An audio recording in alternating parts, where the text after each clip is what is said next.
الجزء اللي بعد كده هنبتدي دلوقتي نشرح الجزء الleads ده بمنتهى البساطة دي الناس أو العملاء مش عملاء لسه، الناس اللي احتمالية وجودهم إن هم يشتركوا مع حضرتك وييجوا يدفعوا لك الفلوس وياخدوا الخدمة بتاعتك، يعني هم لسه ما اشتركوش، دول ناس لسه بتعرفك وشايفاك وهكذا.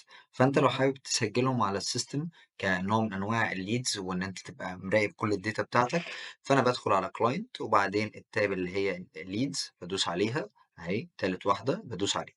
فعندي أربع صفحات الleads، أول صفحة قدامنا هنشوفها دلوقتي، وleads charts بيديني زي رسم توضيحي لتقسيمة الليدز اللي عندي والريسبونس بتاعهم هيشترك معاك لا لسه مش دلوقتي بعدين ايا كان الريسبونس نفسه.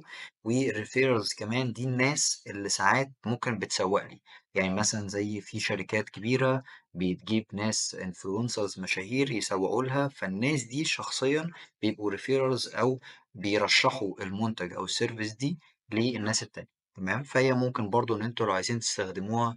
تمام، حلو. فانا لما بدوس على الجزء بتاع الليدز بتطلع معانا الصفحه دي. عايزه اضيف ليد جديد عندي، بسجل اسمه، ده حد مثلا هيجي يشترك معايا احتماليه او معجب بالكونتنت بتاعي وهكذا.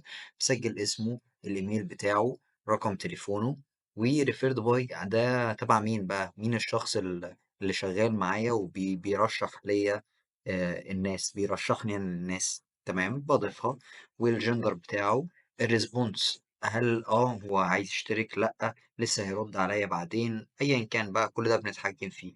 وإمتى آخر مرة كلمته التواصل يعني ديت، ولو في أي نوت وبعدين بعمل سيف. فهينزل عندي بالمنظر اللي تحت الشخص وكل بياناته. لو أنا مثلًا عايز أعدّل في أي حاجة في الform بتاعته بعد ما أنا سجّلتها باعدّل براحتي، عايز أمسحه تمام، عايز أعمل import إن أنا مثلًا برضه هارفع file بيدّيني example، باملى البيانات بتاعة الsheet الExcel ده نفس الفكرة، وبارفع الfile وباحطه، فبالتالي كل الleads اللي عندي هيتحطوا على طول على السيستم.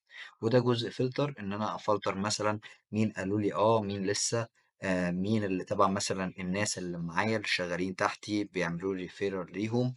الديت بتاعهم كآخر مرة كلمتهم إمتى وهكذا. حلو، ده الجزء بتاع الleads. اللي بعد كده الleads charts بيحلل بقى الداتا اللي أنا دخلتها دي بشكل رسم، يعني برسم توضيحي بيشرح لك إزاي قد إيه مثلا من طرف فلان جاي لي منهم leads، الطرف التاني إمتى كام واحد يرد عليا، إمتى حد عايزني، تحليل رسم يعني بياني بيفهمك برضو أنت أخبار الليدز معاك والتحليل بتاعهم.